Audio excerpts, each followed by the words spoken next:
Welcome to Beyond the Headlines on the WMBD Plus app, where we break down today's local news stories with our very own reporters. I'm Brianna Rittman. And I'm Alex Berger. First, we're going to talk about an interesting update to the grocery tax in Peoria Heights. And then we're going to see some cool experiments done by one of our reporters in the freezing temperatures today. And lastly, we see how some families are taking advantage of the cold weather with backyard ice rinks.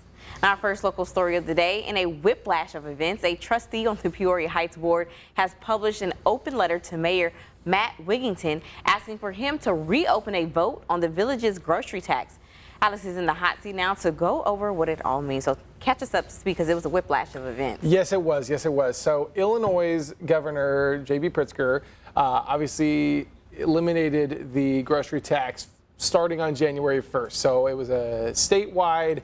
There will not be a grocery tax for villages. Well, a lot of villages, it would be up to them, villages, towns, cities, to either eliminate or to reinstate their grocery tax. Well, Peoria Heights, their mayor, Matt Wigington, says, well, I don't want the grocery tax, because that's actually something he campaigned on, was not having that for the village. And so in doing this, he thought, oh, okay, this is a slam dunk. Governor Pritzker eliminates this. This is great for the village. Well, he was met with a 5-1 vote to reinstate the grocery tax for their village, and then he vetoed it. First time a mayor has ever vetoed of that kind in the village. And with that veto, he said, no, I don't want the grocery tax. They then voted 4-2 to override the veto. Wow. This all happening in the fall. Right. They override the veto, and with that, he's like, I'm disappointed. This is ridiculous. I'm disappointed. And then it goes to last night. I get a text at about 10:30 p.m. Okay. from Trustee Nate Steinwedel, and in that text included a file of an open letter to Mayor Wigington saying, I want you to reopen the vote to say, try and eliminate the grocery tax, which is a complete 180 from how this was, right? Last fall. And the significance of this is, you may think, oh, okay, one trustee, there's others that don't want it either. Well, here's the thing. 4-2 vote to override the veto. If they were to reopen it, let's say 4-2, the person that is now the 4, that's a 3-3. Let's say, unless other people have also changed their mind, which we have not heard. Okay, I follow. So let's say it stays 3-3. Who votes in the tie? Mayor Wigington. Okay. So if they reopen the vote, then Wigington gets the final say.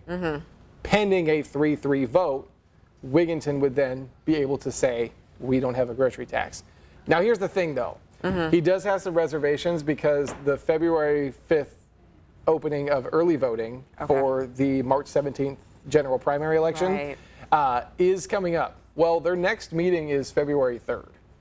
The letter that was published by Steinwedel on social media and sent to me and also the mayor, who received it at about the same time I did. Wow. In that letter, it is asked for it to be an action item at the next board meeting. Which is February 3rd. February and early 3rd. voting Starts on February 5th. Wow. There is an advisory referendum on the ballot that asks voters, residents, if they would like to keep the grocery tax. So a February 3rd meeting, opening it up and saying, we're going to eliminate the grocery tax, would kind of be a catch-22 for the referendum. Right. So, This is fun. it is an interesting situation, and it's continuously developing. It is not stopping anytime soon. Right. And it's really, next week we're going to really see a lot of development this way. Well, thank you, Alex. We're going to switch gears here. It's been less than a week, but if you are tired of hearing about the Indiana Hoosiers winning the NCAA title, yet here's another story involving their coach, Curt Cignetti. Yep. Yeah. It's a clip from when the school first introduced him 2 years ago, and it has resurfaced. Take a look. Well, when you recruit them, how do you sell your vision of your culture? I mean, what's the, Who are you talking about? The high school guys, the transfers? Who? all of the above? I mean, how do you, is there a, It's pretty simple. I win. Period. Google me. Now, when you Google his name, this is what comes up. At the top of the page, it says, yep, he won. There was a young lady I went to college with. Her name was Brianna. I promise this is not about me. Yeah. But that was her nickname, Brianna Google Me Rogers. We had the same initials, BR, Brianna Google Me Rogers. So shout out to you, Google Me. That rocks, 'Cause actually. Google Me. I love that. So He said he wins. I remember when that happened. I remember when that press conference happened, in 2023. And that was like haha, that's fun. But now the man won the national he championship with one of the least successful Right. major college football programs Right. in the country. So Reminds me of Kanye when it's like they asked me what I would do if I lost. I guess we'll never know. And that is great. I mean, that is phenomenal. Introduced him 2 years ago. Now he got a natty. yeah, So who's next, right? Who's next? Who's going to get the next great coach and the next great program? So, exactly. Now, when we come back on Beyond the Headlines, we've got Jack Bozikas talking about some fun experiments he did out in the cold weather. We'll be right back.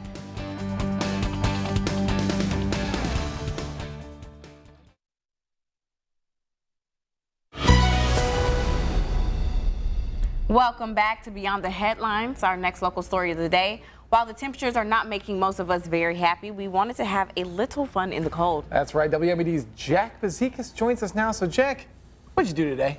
Yeah, I did some interesting experiments. let's put it that way. Temperatures were at like 2 degrees. Wind chill was at like -20, and Right. so we did some experiments. We went outside with some bubbles.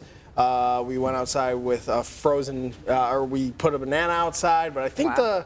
the one that takes the cake is we soaked a hoodie in Some water. in some water, Okay. and then left it outside all day. And I think we have my story so you can see the whole process behind it. Most teenagers use a hoodie as a winter coat, but today we're gonna get this hoodie wet and see how long it takes to freeze in negative temperatures.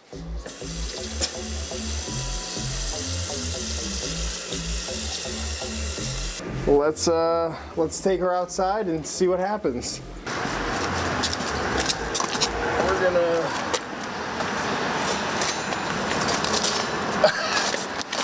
it's sticking to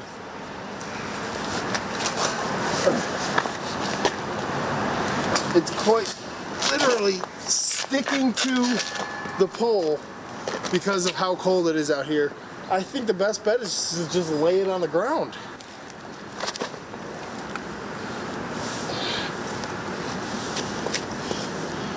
We also took this banana and left it outside for 3 hours just to see what would happen. So we're gonna go do a checkup on the hoodie that we put outside earlier. We soaked it in water and we also put a banana outside. It is currently 2:25. We put these out at 11 o'clock today. Oh, oh, yeah, so the hoodie, rock hard. So let's check on the banana. I'm gonna put that right there. We left the banana right here. It still looks intact, but wow, it is cold. Look at that. So let's see if we can peel it now. Completely frozen. Pee-wee. So yeah, so that was my day, and I just went outside and grabbed the hoodie, and it is still frozen. Well, you can see. Let's see. so Let's get scary. it from the side view. Completely frozen.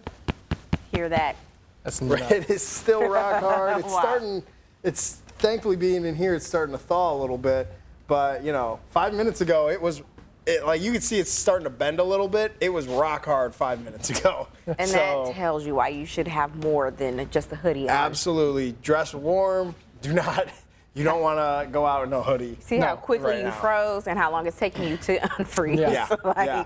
I couldn't believe it. I mean, next experiment, I want to do it with pants. Make the pants stand up. Oh, have a whole person. Have a whole person out there, a whole frozen person. How'd the bubbles experiment go? The bubbles were good. They froze, but we couldn't get it on camera because they drifted away too Too quick. fast. Okay. So the wind took them too quick. So I didn't use that footage, but they did freeze. Okay. Wow. Yeah. We threw some hot water in the air. Immediately, it turned to smoke. Well, And we saw as soon as you took it outside, just even the hoodie was sticking to the poles, which is why Yeah. people should not put their tongues. don't put your tongues on poles. We've seen A Christmas Story. We know how it goes. Right. Exactly. We know how it goes. So yeah, that was my day today. I love that for you, Jack. That was great. good Now time. let's check this out. A weekend call in Delaware County in Pennsylvania serves a strong reminder about the dangers that come with winter weather and why first responders urge caution around ice-covered water. Heart-stopping video from Upper Police captured the rescue of man's best friend. Officers responded to a call after a dog walked into a partially frozen pool over the weekend. The officers moved quickly, coordinating their response and getting the dog out of the icy water safely by tossing a rope around it and dragging it out of the pool. Oh my gosh. If This you is like the don't have first. to go outside, please stay inside. Yeah. Holy cow. That is so scary. That's that's- horrifying. That's a long time because you got to think about they had to call They had them to call, to they get had there to get there. and figure out what they were going to do and then execute it. I mean, at that point, if that's my dog, I'm jumping in. Yeah. I don't seriously. care how cold the water is. I'm jumping in after him. Girl, not execute the dog, execute their plan. She's in my ear talking about execute the dog. Why would we execute the dog? Execute it. Execute the plan. Right there. Execute the plan. Expect the plan to go off the rails. All that, like, oh my goodness. Hope that dog's okay. That's Right. scary. That is very scary. Yeah, during that, it folded down. It folded, It folded thawing down. out a little bit. It's thawing out. It's thawing out. Perfect timing. All right, we've got one more local story for you when we return on Beyond the Headlines. We're sitting down with Andy Kravitz to learn how some local families are taking advantage of the cold weather.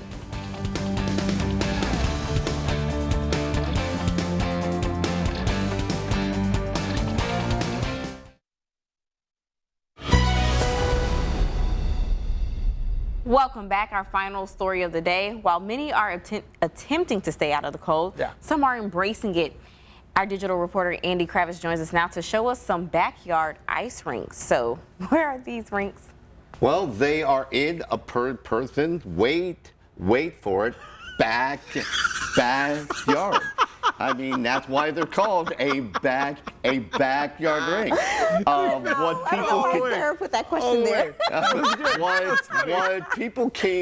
what people can do is they can take these plastic things that you could buy on the web or they can take boards and they just fill up the thing with water and wait for it to freeze. She said where in Peoria is what she meant. Oh, okay.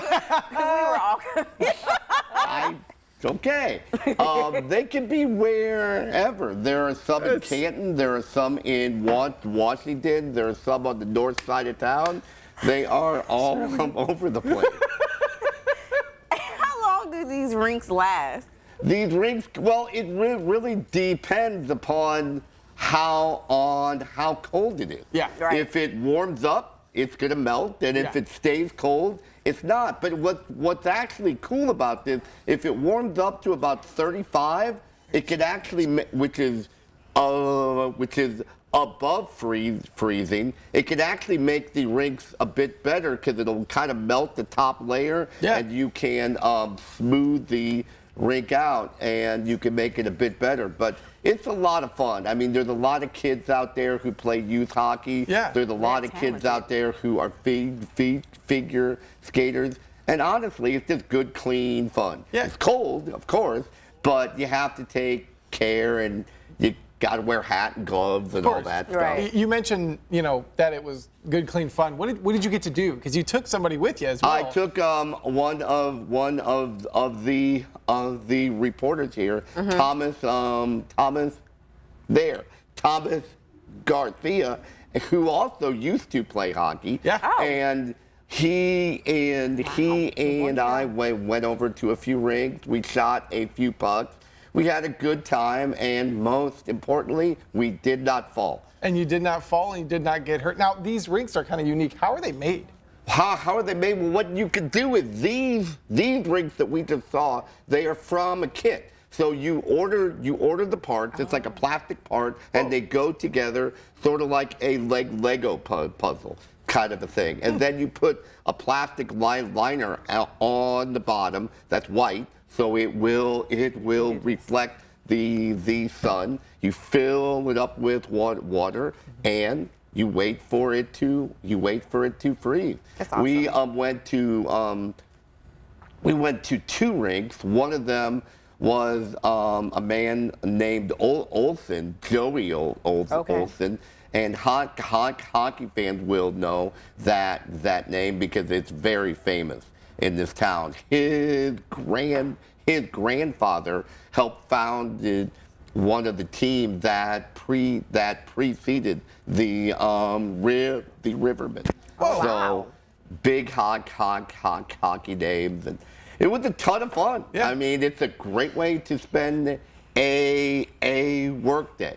Yeah. Well, you mentioned some big hockey names. What kind of gets people in Peoria so excited about hockey? It's a big hockey town. We've got about 30 seconds. If you want to just briefly. Well, I mean, what is fun? Because it's a fun game. What do? You go, you skate, you shoot, you have fun. There are rec leagues here. I play in one. Yeah. There is a pro team. Youth hockey is booming here. It's a lot of fun. The kids like it. It's very fast paced. There's a lot of stuff to do. And the truth is, it's just a lot of.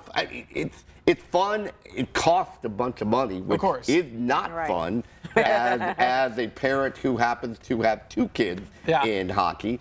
But it's a great time. You actually need to come and play. I do, and I would get destroyed. Well, you mentioned some big hockey names.